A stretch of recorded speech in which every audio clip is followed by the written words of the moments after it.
nous, même au point de vue humain, et qu'on puisse vraiment travailler ensemble. Et cette affection-là, ça vient pas seulement du plan humain, ça vient aussi de Jésus-Christ qui nous unit les uns avec les autres. Absolument.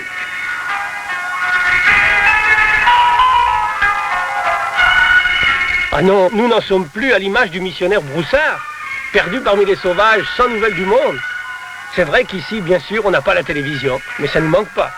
Mais si on a un bon appareil de radio, on a des nouvelles du monde entier. Alors on prend Radio Ouagadougou, qui diffuse en français et en mondé, ce qui permet d'être au courant des nouvelles du coin. Et on capte aussi Radio France Internationale. Si bien qu'on a pu suivre les bagarres électorales, hein. Mais le fait d'être ici relativise bien les problèmes, les revendications des Français qui sont si loin de nos problèmes de subsistance. Même si, comme fils de paysan, je sais ce que signifient les problèmes du monde ouvrier. Mais cela ne nous a pas empêchés de voter, loin de là. C'est mon frère qui a voté pour moi, en tout cas. Non, il ne faudrait pas croire qu'on est des gens perdus dans la brousse.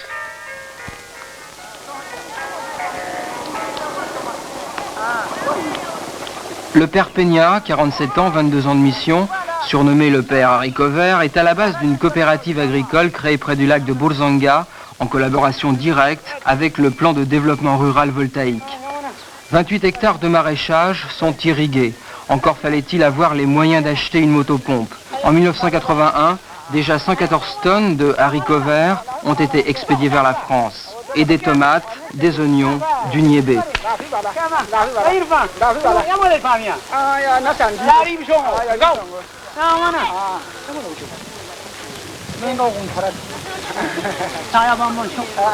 Il a démarré avec 10 personnes. Alors, ces 10 personnes ont commencé à exploiter 5 hectares. Et maintenant, vous êtes combien ici? Alors maintenant, les membres des coopérateurs montent à 224. Il y a 224 personnes qui exploitent 28 hectares. Est-ce que vous êtes satisfait des récoltes? On est très satisfait de la récolte parce qu'en 1980, la récolte totale montait à 70 tonnes. Tandis qu'en 1980-81, la production totale a monté à 114 tonnes. Grâce à cette exploitation, vraiment ça a sauvé beaucoup du monde. Bon, la preuve c'est que chaque exploitant reçoit des gens qui viennent des villages environnants pour les aider à récolter afin de pouvoir avoir à manger. Quand une personne récolte 10 cartons, alors ils conservent les 2 cartons pour la consommation et ont à manger quotidiennement. Donc les villageois de Burzanga sont entièrement responsables maintenant de ces parcelles? Oui. L'idée au début était de la mission, mais maintenant ils se sont indépendisés complètement. Au point de vue terrain, c'est leur terrain. Ils se chargent de la production, de la commercialisation, et ils n'ont rien à voir avec la mission maintenant.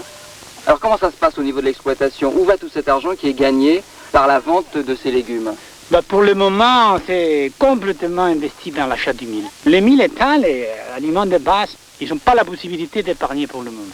Parce qu'on est dans une période de sécheresse, et alors il faut absolument qu'ils investissent là-dedans. C'est surtout cette année que les gens ont su que l'exploitation de ce lac les a apporté un grand avantage. Surtout, ils ont eu à manger. Et les villages qui sont loin d'ici, qui n'ont pas cette exploitation, souffrent beaucoup. Oui, ça donne un bon exemple aux autres villages parce que chaque jour, on reçoit 10 à 20 personnes par village qui viennent regarder et surtout qui demandent à ce qu'on vienne chez eux aussi pour les aider à faire la même chose. Faire des petites retenues d'eau ou des barrages, que nous aussi à notre tour, qu'on puisse faire pareil.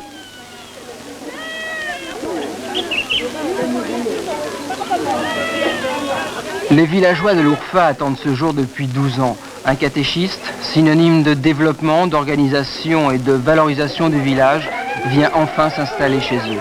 Il est vrai que sans précision, cette démarche aurait pu être interprétée comme douteuse. Quand un gars fait quand même 34 km le dimanche pour venir prier Dieu, pour venir s'instruire, pour venir se rassembler avec les autres chrétiens du coin, c'est quand même la preuve qu'il voulait vraiment d'un catéchisme. Ce village quand même a de très gros problèmes au point de vue développement, au point de vue eau. Ils doivent aller chercher l'eau pour boire à 7 km d'ici. Ils amènent leur troupeau jusqu'à 15 km pour les abreuver au sud. Alors évidemment, il y a quand même de très gros problèmes et ils aimeraient aussi à ce qu'ils puissent avoir ici une diguette ou un mini-barrage de façon à avoir une retenue d'eau. Tout ça, ça joue ensemble évidemment et ça n'est pas négligeable. Le développement total de l'homme passe par là aussi, quoi.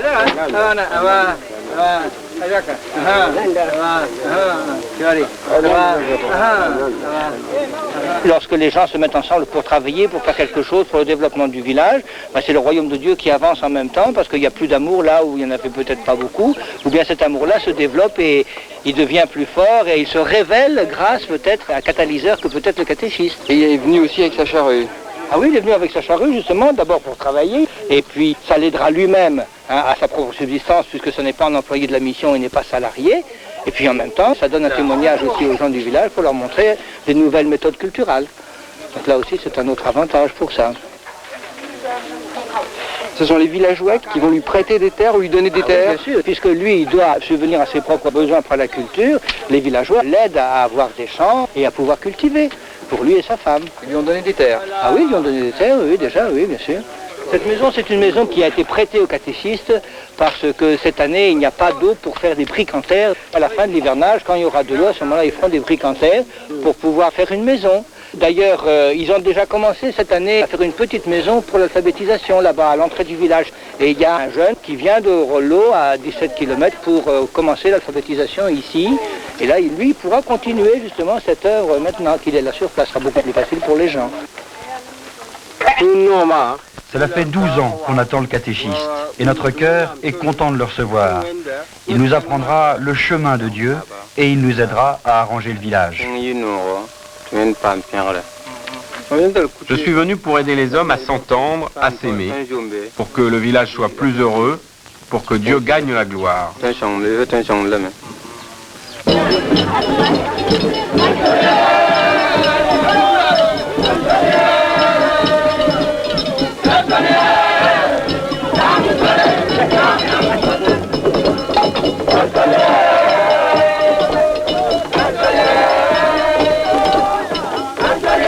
Je sens que le chrétien, c'est l'homme libre.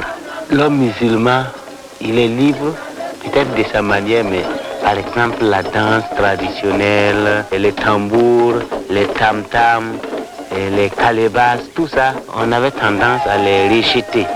Parce que les musulmans ne dansent pas, ils trouvent certaines attitudes mauvaises. Mais dans l'église, on a réintégré tous ces instruments pour la louange de Dieu. Surtout, c'est la solidarité entre chrétiens qui m'a beaucoup frappé. C'est grâce à cette solidarité que je suis grand séminariste aujourd'hui.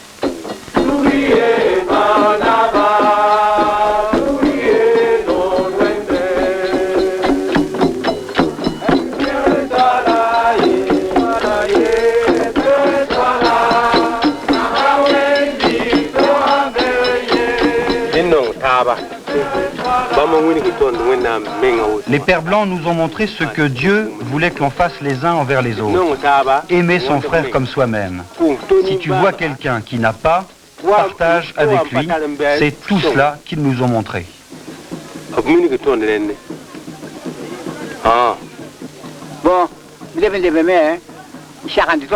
L'amour, c'est le bon conseil qu'ils nous ont donné. C'est l'esprit qu'ils nous ont ouvert.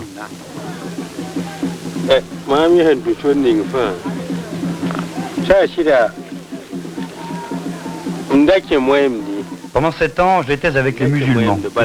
Puis j'ai laissé, il y avait de la division. Ils mettent les musulmans d'un côté et les païens de l'autre. Pendant les 2 ans qui ont suivi, j'entendais la trompe du catéchiste qui appelait à la prière. Alors, un jour, je suis allé voir, j'ai entendu des paroles d'amour, que nous étions égaux et que nous devions nous secourir les uns les autres. Dès le lendemain, je me suis inscrit et j'ai suivi ce chemin.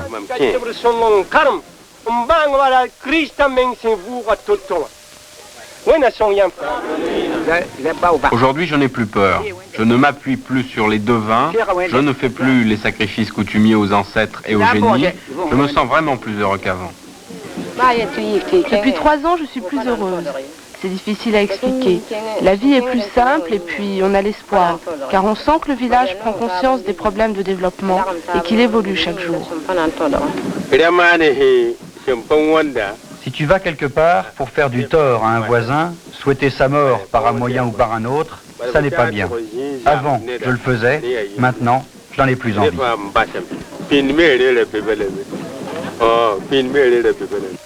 Edna ta ben kirset swala sembe ton shuka. Ki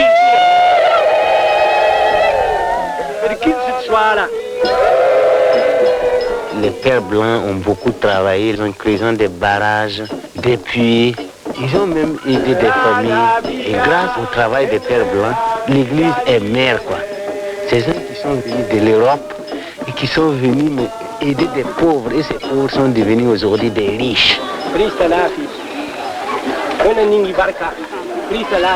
Il y a eu un tournant pour nous tous ici, dans les communautés chrétiennes, ça a été le Concile Vatican II. Le Concile, pour moi, c'est la chance que l'Esprit Saint a donnée à l'Église de voir réunis dans un même lieu, et quelques semaines, autour du pape, tous les évêques du monde entier, qui ont apporté les problèmes de vie de leurs églises locales et les ont étudiés à la lumière de l'Évangile. Et à mon sens, la grande révolution que le Concile a amenée, c'est que l'Église a tenu à prendre en compte les richesses, les valeurs venant des différentes cultures. Et ici, par exemple, ces petites communautés que vous voyez restent enracinées dans leur culture. Vous voyez qu'il n'y a aucune connotation d'ingérence politique dans notre action missionnaire, hein?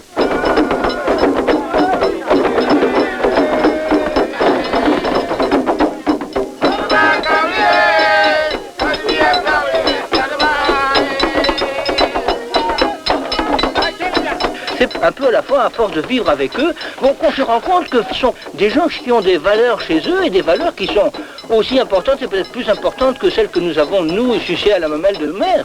On découvre peu à peu les valeurs d'hospitalité, les valeurs d'accueil, les valeurs d'ouverture, d'acceptation de la volonté de Dieu.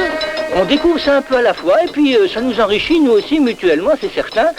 Surtout, évidemment, après le Concile Vatican II. Donc ça donnait un nouveau souffle à l'Église et à notre Église, à nous aussi, quoi. Et ce qui a été surtout très très palpable et sensible, c'est quand la génération des jeunes pères est arrivée après le Concile. Alors là, vraiment, ça a été, non pas une coupure, mais enfin quand même une évolution assez rapide dans les mentalités de nous, anciens prêtres qui étions ici. Dans les réactions. Ça, c'était évident. Dans nos réactions vis-à-vis des indigènes, bon, on s'est d'abord frotté avec ces jeunes un petit peu là. Il a fallu que ça se frotte un petit peu, qu'on discute et puis qu'on se rôde les uns aux autres et on se police. Mais c'est certain qu'on a bien vu, surtout avec tout le courant qu'il y avait eu, qu'il fallait prendre ces idées-là, qu'il fallait évoluer, faire évoluer l'Église, qu'il fallait changer nos mentalités à nous avant tout. Il fallait vous intégrer. Et nous intégrer davantage aux gens qu'on voulait soi-disant convertir. Je suis arrivé en 67. Hein, après Vatican II. Après Vatican II, oui, comme Roger le disait. Et c'est sûr que la toile de ma vie qui a été tissée durant ces 13 ans, telle que je suis aujourd'hui, c'est sûr qu'il y a des fils qui sont des fils blancs de mon origine, mais en même temps des fils africains qui sont là d'amitié, de gens avec qui j'ai vécu, et qui fait que je suis aujourd'hui ce que je suis. C'est-à-dire tout à fait, ben oui, hein, un peu gris, quoi.